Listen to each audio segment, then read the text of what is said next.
Hi friends, welcome to my channel. మీ ఈటు వంటలక్క బయటి. ఫ్రెండ్స్, నేను 300 ఆ చీర కట్టుకున్నాను. ఎలా ఉందో చూడండి. ఆ చీర 300 రూపాయలే, కానీ అది కాటను, చాలా సింపుల్గా ఉందని తీసుకున్నాను. నేను మా చెట్టుకు వచ్చి గులాబీ పువ్వు వచ్చింది. ఎందుకంటే ఈరోజు నేను గులాబీ పువ్వు తీసుకుని నేను కొత్త శారీసే కట్టాను. అది 300 రూపాయలు. దానికని ఎక్కువగా తీసుకొని నేను చాలా సింపుల్గానే నేను తొడుగుతాను. బట్టలు ఎక్కువ హెవీగా వాడాను. ఈరోజు నేను మా పక్కన బేబీ అక్కాయి కాకరకాయలు వచ్చినాయంట. ఆమె వచ్చి చెప్పింది, అమ్మాయి కాకరకాయలు ఉన్నాయి, 1 కేజీ తీసుకుంటావా అనింది. నాకు 30 కిలో ఈ అక్క అన్నాను. ఎందుకంటే 1 పావు కిలో తక్కువ తీసుకున్నాను. 1 పావు కిలో మా ఫ్రెండ్ కొనుక్కుంది, నేనేమో 30 కిలో తీసుకున్నాను. అప్పుడు ఆ 30 కిలో వచ్చి ఎంత 60 రూపాయలు. చాలా తాజాగా ఫ్రెష్గా ఉన్నాయి కాకరకాయలు. అది కాక ఎందుకు తీసుకున్నానంటే కొంచెం వెరైటీగా వండుదాము. ఎందుకంటే కొంతమంది నేను వండిన మొన్న చేశాను కదా ఫ్రెండ్స్, ఏంటి కాకరకాయ ఎప్పుడు మా అక్క చెన్నై నుంచి, మా అక్క ఒంగోలు నుంచి మా చెల్లి అన్నారు, భలే బాగుంది, చూస్తే తినాలనిపించింది, మరి భలే ఉంది అని అన్నారు వాళ్ళు. అందుకోసం మళ్ళీ పాపం వాళ్ళు వీడియోలో నేను పెట్టలేదు, ఎలా ఫ్రై చేశాను ఏంటో అని వాళ్ళు చూడలేదు. అందుకోసం ఈరోజు మళ్ళీ తీసుకుని వాళ్ళందరి కోసం, కానీ మా అక్క వాళ్ళైనా నా చెల్లి అయినా ఎవరైనా కానీ నా ఛానల్ చూసేవాళ్ళు కూడా చూడాలి కదా. అందుకోసం మీ అందరి కోసం నేను 30 కిలో కాకరకాయలు తీసుకున్నాను. ఫ్రెష్ కాకరకాయలు. మా అక్క వాళ్ళ చెట్టు కూడా ఈసారి వీడియో తీస్తాను ఫ్రెండ్స్. నేను ఆమె కోసేటప్పుడు నాకు గుర్తు ఉండట్లేదు. ఎందుకంటే ఆమె డైరెక్ట్గా వచ్చి అడిగిద్ది, అమ్మాయి కాకరకాయలు ఉన్నాయి తీసుకుంటావా అనేది. కామ్గా నేను సరే అక్క తీసుకొచ్చేసి అక్క నేను తీసుకుంటానంటాను. ఎందుకంటే నేను బయట కాయలు ఎక్కువ తీసుకును. పక్కన మనకు చెట్లు ఉంటాయి కదా ఫ్రెండ్, ఎవరో ఒకరు వచ్చి చెప్తూనే ఉంటారు ఏదో ఒకటి. అందుకోసం నేను పక్కనే ఉన్నప్పుడు ఎవరైనా వచ్చి అమ్మాయి ఫలానా నూనె తీసుకుంటారంటే నేను గబక్కని ఉంటాను. బయటకు వెళ్ళి ఎందుకు తీసుకోవాలా? నా ఇళ్ళ కాడ నా వాళ్ళు అందరూ తెలిసిన వాళ్ళే కదా, వాళ్ళ దగ్గర తీసుకుంటేనే బెస్ట్గా. అందుకోసం మా చెట్టుకు కూడా కాకరకాయలు ఉన్నాయి, అవి కూడా నేను దేవులాడుతున్నాను. మీకు మాట్లాడేటప్పుడు మర్చిపోయాను. ఎందుకంటే మా చెట్టుకు కూడా కొన్ని కాకరకాయలు ఉన్నాయి ఫ్రెండ్స్. వీడియోలో మాత్రం కనిపించట్లేదు, ఎండ ఉంది కదా, భలే ఎండ ఉండి దిమ్మ తిరుగుతుంది. అందుకోసం ఆ ఎండలో నేను చూస్తున్నాను. మా అమ్మాయి అంటుంది, ఎండ ఉంది కదమ్మీ, ఫోక్సింగ్లో కానరాట్లేదు కాకరకాయలు అనింది. మా ఆంటీ వాళ్ళ చెట్టుకు ఏమో 1 కాకరకాయ ఉంది. ఆ 1 కాకరకాయ నేను కోసుకున్నాను. ఆంటీ అంటుంది, ఏంటమ్మా వీడియో తీస్తున్నావా అనింది. అవునా ఆంటీ అన్నాను. 1 కాయ ఉంటే కోసుకున్నాను. మళ్ళీ ఏమో మా చెట్టు కాకరకాయలు కూడా కోసుకోవాలని మా అమ్మాయి చెప్పాను. మా అమ్మాయి నేను మా చెట్టు కాకరకాయలు కూడా కోసేసాము మేము. చూడండి ఫ్రెండ్స్, నా చెట్టు కాయలు ఇవన్నీ కలిపి నేను శుభ్రంగా వాష్ చేసేసి నేను తీసుకెళ్ళి శుభ్రంగా చెక్కు తీసేస్తాను. ఎందుకంటే చెక్కు కొంచెం లేట్ అయింది. అది కొంచెం లేత కాయలాగా, కొంచెం ముదురు కాయలాగా బాగా గింజ పట్టి ఉన్నాయి. కాయలన్నీ భలే గింజ పట్టి ఉన్నాయి. కానీ చూడండి, చాకు నాకు ఏలికి తెగింది ఫ్రెండ్స్. అది చెక్కు తీసేటప్పుడు బాగా పొదునుగా ఉంది, తెగింది. అందుకోసం నేను పసుపు రాసేసి ఫస్ట్ చెయ్యి శుభ్రంగా కడిగేసి పసుపు రాసేసి నేను గట్టిగా మా అమ్మాయి క్లాత్ కట్టేసింది. నేను చిన్నగా చెక్కు తీస్తున్నాను, కానీ నాకు తీయటానికి కొంచెం ఇబ్బందిగానే అనిపించింది. ఆ వేలు వచ్చి నాకు సపోర్ట్ లేదు కదా, అందుకోసం తీసేటప్పుడు చెక్కు కొంచెం ఇబ్బంది పడ్డాను. అయినా చిన్నగానే తీసుకున్నాను. ఎందుకంటే మరీగా చెక్కులాగా తీయలేదు, కొంచెం పైన అంతా గీకేసాను నేను. మా మంచం ఎప్పుడు కూడా అలా ఎందుకు ఉంటుంది, అది డబుల్ కాట్ మంచమే, చిన్న సైజ్ మంచం అది. నేను పరుపు మీద పండుకోకూడదు ఫ్రెండ్, నాకు బోన్స్ అరిగి ఉంది. అందుకోసం పరుపు ఎప్పుడో బీసీ కాలంలో తీసి పడేశాను. ఆ బల్ల మంచం మీదే పండుకుంటాను నేను. ఎందుకంటే దాని మీద బెడ్షీట్ వేసుకుని పండుకుంటాను. చూడండి, కాకరకాయ చెక్కు అంతా తీసేసాను నేను. తీసేసి మళ్ళీ ఎక్కడ వెళ్తున్నాను అంటే చూడండి, మళ్ళీ మా చెట్టు దగ్గర మళ్ళీ కాకరకాయలు కోసుకోవడానికి వెళ్తున్నాను. ఎందుకంటే అక్కడ చూశాను కదా, చిన్న 2 పిందెలు వచ్చినాయి. మా ఆంటీ చెట్టుకి 1 పిందె వచ్చింది. మళ్ళీ మా చెట్టుకు కూడా ఉన్నాయి పైన, ఆ కాకరకాయలు కూడా కోసుకుందామని మళ్ళీ గుర్తుకొచ్చి లేచి వచ్చేసాను నేను. మా అమ్మాయి అంటుంది, అమ్మ అందదుగా అంటే, డోటీ ఉంది కదా ఆ కర్రతో నేను కోసుకుంటాను అమ్మాయి, రాను అన్నాను. కానీ ఎండ దెబ్బకేమో కళ్ళు కానరాట్లేదు నాకు. స్ట్రైట్గా ఎండ ఉంది ముఖం మీద. చూడండి, మీకు కూడా కనిపిస్తుందిగా. ఆ కాకరకాయలు కూడా తీసుకొచ్చి శుభ్రంగా కడిగేసి అది కూడా దీంట్లో కలిపేసాను, చెక్కు తీసేసాను అన్నీ నేను. చూడండి, కాకరకాయలు ఎలా చెక్కు తీసాను నేను. చూడండి, శుభ్రంగా మరీ లైట్గా తీసాను, మరీ ఎక్కువగా తీయలేదు. చూస్తుండండి ఫ్రెండ్స్. మళ్ళీ ఆ చెక్కు తీసిన కాకరకాయలన్నీ నేను బకెట్లు వేసి కడిగేసి శుభ్రంగా వాష్ చేసి నేను లోపల గింజలన్నీ తీసేస్తున్నాను. ఎందుకంటే మరీ హార్డ్గా ఉంది గింజలు, బాగా ముదిరిపోయినాయి గింజలు. ఆ ముదిరిపోయిన గింజలు కూడా మరీ ఫ్రై చేసినా కూడా బాగుండవు. అందుకోసం ముదిరిన గింజలు నేను తీసేసి మంచి లేత గింజలు వేసుకుంటున్నాను. చూడండి ఎంత వచ్చిందో దాంట్లో, అంత ముదురు గింజలే. అసలు కోస్తుంటే అసలు తెగట్లేదు చాకు, అంత గట్టిగా ఉంది కాకరకాయ, అంత స్ట్రాంగ్ ఉంది, గింజ బాగా పట్టేసింది. అదంతా తీసుకెళ్ళి నేను చెట్లకు వేసుకుంటాను కదా, కూరగాయలు కాయలు పళ్ళు అన్నీ తొక్కలు అన్నీ తీసుకుని కూరగాయలు కట్ చేసుకుంటాను, అవన్నీ తీసుకెళ్ళి అక్కడ వేసుకుంటాను. ఏదో నా మనశ్శాంతికి, నా కాలక్షేపానికి నేను 4 చెట్లు వేసుకుంటాను. ఏదో కాయలు వస్తాయి, పూలు వస్తాయి ఒక ఆశ నేను. అందుకోసం ఏదైనా ఇంట్లో ఉంటే డస్ట్ అంతా తీసుకెళ్ళి నేను కూరగాయలు పళ్ళు ఏమైనా తిని అన్నీ తీసుకెళ్ళి వేస్ట్ అక్కడ పెట్టుకుంటాను. చూడండి నాకు అల్మార్లు లేవు కదా ఫ్రెండ్స్, ఇల్లు చిన్న గది కదా, అలా బస్తాలు పెట్టుకున్నాను. ఆ ఇంట్లోకి ఈ ఇంట్లోకి మారాలి, అటు ఇటు తీసుకోవాలంటే గిన్నెలు తిరగలేక కాళ్ళు భలే నొప్పులు వస్తాయి నాకు. అందుకోసం ఒక బస్తాలు వేసుకున్నాను వాడుకునే గిన్నెలన్నీ. నేను చూడండి కాకరకాయలు అంతా శుభ్రంగా కడిగేసి లోపల గింజలన్నీ తీసుకుని పక్కన పెట్టానుగా. ఇప్పుడు నేను ఒక గిన్నె తీసుకుని దాంట్లో పెరుగు వేసుకున్నాను, ఒక గిద్ద మంచిగా స్పూన్తో గిల్ల కొట్టేసాను. దాంట్లో పసుపు వేసుకుంటున్నాను. పసుపు వేసుకొని మళ్ళీ రాళ్ళు ఉప్పు వేసుకుంటాను. రాళ్ళు ఉప్పు వేసుకుని మళ్ళీ శుభ్రంగా అంతా కలిపేసుకుంటాను. కలిపేసినాక అప్పుడు నేను కాకరకాయలు దీంట్లో వేసేస్తాను. వేసి చక్కగా మళ్ళీ మంచిగా కలిపేస్తాను కాకరకాయలన్నీ. ఎందుకంటే చూడండి లోపల మీకు ఎందుకు చూపిస్తానంటే ఎలా కట్ చేశాను, ఎలా లేత గింజలు పెట్టుకున్నాను మీరు చూడండి. ఎక్కువ గింజలు మాత్రం లేవు ఫ్రెండ్, లేత గింజలు పెట్టుకున్నాను నేను. చూడండి నేను మంచిగా అన్నీ ఒకటి అన్నీ వేసుకుంటున్నాను. దాంట్లో మాత్రం నేను 2 స్పూన్లు నూనె వేసుకున్నాను. ఎందుకంటే పసుపు ఉప్పు పెరుగు అంత చక్కగా కాకరకాయ పట్టిద్ది ఫ్రెండ్స్. అది మిస్ అయిపోయింది వీడియో, ఎందుకంటే నూనె వేసేటప్పుడు మిస్ అయిపోయిందంట మా అమ్మాయి అనింది. అందుకోసం నూనె కూడా వేసుకున్నాను. చక్కగా కలర్ఫుల్గా ఉంది, చాలా టేస్ట్ ఉంది కాకరకాయ. చూడండి ఎంత నేను టేస్ట్ కూడా చూశాను. ఉప్పు పసుపు అంతా పట్టినాక పెరుగు వేసినాక నూనె వేసినాక కొంచెం లైట్గా టేస్ట్ కూడా చూసుకోవాలి. మరి సప్పగా ఉంటే కూడా బాగుండు, కొంచెం సుమారుగా ఉండాలా. నేను పొయ్యి మీద పెట్టేసి నేను స్టవ్ వెలిగిస్తున్నాను. చూడండి నా వంటగది ఎలా ఉందో, నేను ఎలా చేస్తున్నానో, నా వంటలన్నీ ఎలా ఉంటుందో, నా గది ఎలా ఉందో కొంచెం చూడండి. నాకు మంచి వంటగది అంటే భలే ఇష్టం ఫ్రెండ్స్, చాలా ఇష్టం. సూపర్గా నేను అంతా డెకరేట్ చేసుకుని మంచిగా వంటలు చేయాలంటే నాకు వంటగది సరిగ్గా లేదు.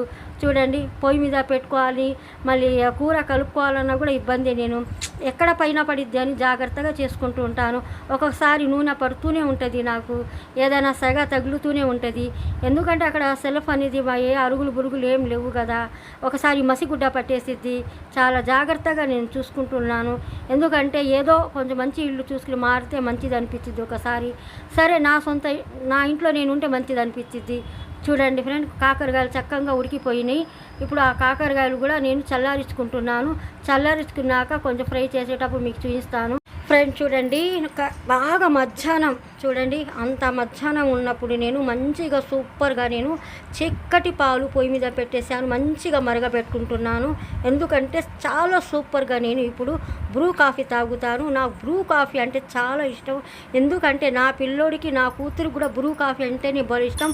పొద్దున పూట మేము టీ తాగినా కూడా సాయంత్రం డైలీ ఎనీ టైం మేము ఎప్పుడైనా కూడా మేము బ్రూ కాఫీ తాగుతాం. బ్రూ కాఫీ కూడా ఎలా కలపాలంటే 1 స్పూను 2 స్పూన్లు మన తగ్గిన టేస్ట్ పట్టి పంచదార వేసుకుని దాంట్లో బ్రూ కాఫీ వేసుకుని చక్కగా కొంచెం పాలు వేసుకుని శుభ్రంగా స్పూన్ తీసుకుని కలిపేసి మళ్ళీ మిగతా పాలు కూడా వేసుకుని అప్పుడు చక్కగా కలుపుకొని చూడండి కొంచెం కూడా గడ్డ అవ్వకుండా ఎంత బాగుందో. అసలు ఎంత పంచదార ఎలా ఉంటుందో అది బ్రూ కాఫీ పొడి కూడా అంత ఉంటుంది. చూడండి నేను తీసుకొచ్చి 5 రూపాయల ప్యాకెట్ అయినా నాకు 2 సార్లు వచ్చింది, అంత బాగుంటుంది. అసలు గడ్డ మాత్రం తొందరగా అవ్వదు. బ్రూ కాఫీ మాత్రం చాలా టేస్ట్ ఉంటుంది. మీరు మాత్రం తాగాలనుకుంటే ఒక్కసారి ట్రై చేయండి, ఎంత రిలాక్స్గా ఉంటుందో. బ్రూ కాఫీ తాగుతుంటే ఇంకా తాగాలనిపించింది. మళ్ళీ చిక్కగా కలుపుకొని మంచిగా ఒక టేస్ట్గా కలుపుకోవాలి మేము. మరి ఓవర్గా మాత్రం కాఫీ పొడి వేసుకోకూడదు. బ్రూ కాఫీ లైట్గా వేసుకుని ఒక మైల్డ్గా పెట్టుకుని కాఫీ తాగితే ఎంత బాగుంటుందో. ఒక్కొక్క మనిషి ఒక్కొక్క గ్లాస్ తాగేస్తారు, అంత టేస్ట్ ఉంటుంది. ఎప్పుడు కూడా నేను ఎప్పుడు ఎనీ టైం మేము బ్రూ కాఫీ మా ఫ్యామిలీ అంతా వాడేది. అందుకోసం ఇప్పుడు కూడా చూడండి మా అమ్మాయి కోసం నా కోసం చిక్కటి మంచి సూపర్గా బ్రూ కాఫీ తాగుతున్నాను. ఆ ప్యాకెట్ వచ్చి 5 రూపాయలు బ్రూ, కమ్మటి వాసన గుమగుమలాడుతుంటుంది. ఇప్పుడు నేను వేసుకుంటున్నాను. ఎప్పుడైనా మీకు టెన్షన్ ఉన్న ఏదైనా ఆలోచన ఉన్న ఏదైనా కానీ మన మైండ్కి కూల్గా రిలాక్స్గా అనిపించింది మీరు బ్రూ కాఫీ తాగండి. ఫ్రెండ్ చూడండి నేను కాకరకాయలన్నీ ఫ్యాన్ కింద పెట్టి మంచిగా చల్లారించుకున్నాను. ఎందుకంటే ఇప్పుడు నేను మంచిగా ఫ్రై చేస్తాను. ఒక గిన్నె తీసుకుని నేను పప్పు కూడా పొయ్యి మీద పెట్టేశాను. నేను రసం చేద్దాం అనుకున్నాను. రసం అంటే కొంచెం ఇష్టం తక్కువే మాకు, ఎందుకంటే మా పిల్లోడికి పప్పు గోంగూర అంటే భలే ఇష్టం ఫ్రెండ్స్. ఎందుకంటే పప్పు గోంగూర అయితే కాకరకాయ ఫ్రైలో కొంచెం కారం ఉంటుందిగా, చిన్నులపాయల కారం భలే టేస్ట్ ఉంటుంది.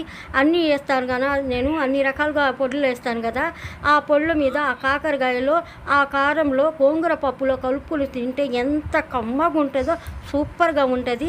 చూడండి ఇప్పుడు నేను కాకరకాయలు ఫ్రై చేసుకోవడానికి వెళ్తున్నాను. ఒక్క పావుకిలో వచ్చి నేను నూనె వేసుకున్నాను. నూనె వేసుకుని కొన్ని నేను కాకరకాయల ముక్కలు కూడా వేసుకున్నాను. ఫ్రెండ్స్ చూడండి చక్కగా కాకరకాయ మంచిగా ఫ్రై చేసుకుంటున్నాను. నేనేమో ఇంట్లో వాడుకునే గిన్నెలు, స్పూన్లు, చెంచాలు, గంటిలు అన్నీ దేవులాడుకుంటాను. నాకు దానికి ఏం సూట్ అయిద్దో అదే తీసుకుంటాను. ఇదైతే మంచిగా తీయటానికి బాగుంటుంది. నూనె అంతా కింద పడిపోద్ది. ముక్కలన్నీ మంచిగా తీసుకోవటానికి బాగుంటుంది. చూడండి ఎంత మంచిగా కాకరకాయ ఎంత కలర్ఫుల్గా ఫ్రై చేసుకున్నాను. కాకరకాయ మరీ ఘోరంగా మరీ కరకరలాడినట్టుగా ఫ్రై చేసుకోకూడదు. ఎందుకంటే కారం, ఉప్పు, పసుపు అంతా చక్కగా పట్టడానికి కొంచెం తక్కువగా ఉంటుంది. కరకరలాడినట్టుగా టేస్ట్ కూడా మనకు అనిపించదు. ఒక రకంగా లైట్గా మనం ఫ్రై చేసేటప్పుడు లైట్గా కొంచెం మెత్తగానే ఉండాలా. అప్పుడు మేము మళ్ళీ కారం ఇవన్నీ వేసుకున్నప్పుడు ముక్క ఎంత టేస్ట్ వచ్చిందో సూపర్గా ఉంటుంది. కొంతమంది ఏమో మాడించుకున్నట్టుగా ఫ్రై చేస్తారు, అలా ఉంటే బాగుండదు. చూడండి నేను ఇంకొక ఇది పప్పు ఉంది కదా ఫ్రెండ్, పప్పులో మాత్రం నేను కొత్తిమీర కట్ చేసుకుని పెట్టుకున్నాను ఇందాక. ఎందుకంటే టమాటాలు, ఉల్లిపాయలు అన్నీ వేసుకున్నాను. చక్కగా పప్పు గోంగూర కదా చాలా సూపర్గా నేను వండుతాను. చాలా సూపర్గా ఉంటుంది అసలు నా పప్పు గోంగూర. దాంట్లో ఇప్పుడు నేను కొత్తిమీర కూడా వేసుకున్నాను. చూడండి మీకు యూట్యూబ్లో ఫోన్లో మాత్రం తక్కువగానే అనిపించింది, కానీ చాలా కలర్ఫుల్గా ఉంది, బాగుంది. చూడండి నేను ఇప్పుడు కాకరకాయలకి మాత్రం నేను ఏమేమి తీసుకున్నాను చెప్పనా. కొంచెం వచ్చి ఎండు కొబ్బరి తీసుకున్నాను, కారం తీసుకున్నాను, పుటానీలు తీసుకున్నాను, కరివేపాకు తీసుకున్నాను, పెద్ద స్పూన్ నిండా జీలకర్ర తీసుకున్నాను, రాళ్ళుప్పు తీసుకున్నాను. ఇప్పుడు నేనేమో తాలింపు కోసం నేను కరివేపాకు అన్నీ తీసుకొచ్చి అక్కడ పెట్టుకున్నాను. ఎందుకంటే అంతా రెడీ చేసుకుని పక్కన పెట్టుకుంటాను నేను. ఇప్పుడు చూడండి నేను మంచిగా ఆ నూనె కాకరకాయ నూనె నేను పెట్టుకున్నాను ఫ్రెండ్స్. మళ్ళీ కొత్త నూనె ఏం వేసుకోలేదు. దాంట్లో ఏదో కింద ఉంటుంది కదా మేము ఫ్రై చేసుకున్నాక అదంతా నేను జర్నీ పట్టేశాను. చిన్నగా జర్నీ తీసుకుని దాంట్లో మంచిగా వడబెట్టేశాను. మళ్ళీ ఆ నూనె తీసుకుని మళ్ళీ కాకరకాయ ఫ్రై చేసిన నూనె తీసుకుని నేను వేసుకున్నాను. దాంట్లో ఒక్క పెద్ద గడ్డ తీసుకుని చిన్నులపాయల గడ్డ వేసుకున్నాను దంచేసి. మంచిగా కరివేపాకు మాత్రం 4 రెబ్బలు వేసుకున్నాను, పెద్ద ముదురు కరివేపాకు రెబ్బలు వేసుకున్నాను. చూడండి మళ్ళీ కాకరకాయలో నేను కారం ఆల్రెడీ పట్టేశాను కదా, దినుసులన్నీ వేసుకుని ఆ కారం కూడా తీసుకొచ్చేసాను. కాకరకాయలు వేసుకున్నాక ఆ కారం కూడా దాని మీద వేసేసాను. ఆల్రెడీ దాంట్లో నూనె కూడా ఉంది కదా, చిన్నులపాయల రెబ్బలు కూడా పెద్ద గడ్డ తీసుకున్నాను కదా, కరివేపాకు కూడా ఉంది కదా. ఇంకా చూడండి ఎంత మంచిగా కలుపుతాను. కలిపేటప్పుడు మాత్రం అది తీసుకుంటాను నేను ఆన్లైన్లో తీసుకున్నాను కదా, ఆ స్పూన్ వాడుకుంటాను ఎక్కువ. ఎందుకంటే మనకి కరకర మూత ఉండదు, స్మూత్గా మళ్ళీ తిప్పుకోవచ్చు కడాయిలో. ఏదైనా మళ్ళీ ఇంకా ఏరేది పెట్టామనుకో ఇది కాకరకాయలన్నీ కొంచెం ఇదైపోతాయి ఫ్రెండ్, మెత్తబడిపోతాయి. అందుకోసం ఈజీగా మంచిగా కలిసిద్ది అలా అయితే. అందుకోసం నేను మాత్రం చాలా చక్కగా చాలా సూపర్గా ఫ్రై చేశాను నేను. మీకు చూస్తుంటే ఫోన్లో ఎలా అనిపిస్తుందేమో కానీ వీడియోలో కానీ సూపర్గా ఉంది అది నేను చేసిన ఫ్రై మాత్రం. దానికి కాంబినేషన్ వచ్చి నేను సూపర్గా పప్పు గోంగూర చేస్తున్నాను. చూడండి కింద పెట్టే నేను భలే వేడిగా ఉంది, గిన్నె మాత్రం చాలా వేడిగా ఉంది. నేను వేడి మీద నేను ఎక్కువ మెత్తుతాను, ఎందుకంటే తొందరగా అయిపోద్ది, మెత్తంగా అయిపోద్ది, భలే బాగుంటుంది. ఎందుకంటే ఆల్రెడీ దీంట్లో ఇప్పుడు చూడండి నేను సట్టి పెట్టేశాను. ఒక 4 స్పూన్లు వచ్చి నూనె వేసేసాను. ఒక పెద్ద ఉల్లిపాయ కట్ చేసి సన్నంగా కట్ చేసి వేసుకున్నాను. దినుసులన్నీ వేసుకున్నాను, తాలింపు దినుసులన్నీ మెంతులు, ఆవాలు, సాయమినపప్పు, పచ్చెనపప్పు అన్నీ వేసుకున్నాను. దాంట్లో ఎండుమిర్చి వేసుకున్నాను, 1 స్పూన్ నిండా జీలకర్ర వేసుకున్నాను. చూడండి ఎంత మంచిగా ఫ్రై చేసుకుంటున్నాను. నేను ఏ వంట అయినా చాలా సూపర్గా చేస్తాను ఫ్రెండ్. చూసేవాళ్ళు నా ఛానల్కి లైక్ చేస్తుండండి, షేర్ చేస్తుండండి. మీ వంటలక్క ఛానల్కి తప్పకుండా సబ్స్క్రైబ్ చేయండి. ఎందుకంటే నేను ప్లేట్ అడ్డం పెట్టాను, ఎందుకంటే కరివేపాకు వేసేటప్పుడు టప టప టప అనిద్ది కదా, నూనె పైకి ఎగిరి చీరల మీద, బట్టల మీద, మొహం మీద పడుతుంది. ఆల్రెడీ మా అమ్మాయి అరుస్తూనే ఉంటుంది, జాగ్రత్త జాగ్రత్త అని. నేను పప్పు గోంగూర ఏమో తాలింపులో వేసేసాను. చూడండి పప్పు గోంగూర ఎంత కలర్ఫుల్గా ఎంత బాగుందో చూడండి. ఆ కాకరకాయ ఫ్రైకి ఈ పప్పు గోంగూరకి చాలా కాంబినేషన్ సూపర్గా ఉంటుంది. మీరు మాత్రం తప్పకుండా ట్రై చేయండి ఫ్రెండ్. నేను చేసే ప్రతి వంట మాత్రం చాలా సూపర్గా ఉంటుంది. మీరు మిస్ కాకుండా నా వీడియో మాత్రం చూస్తూ ఉండండి.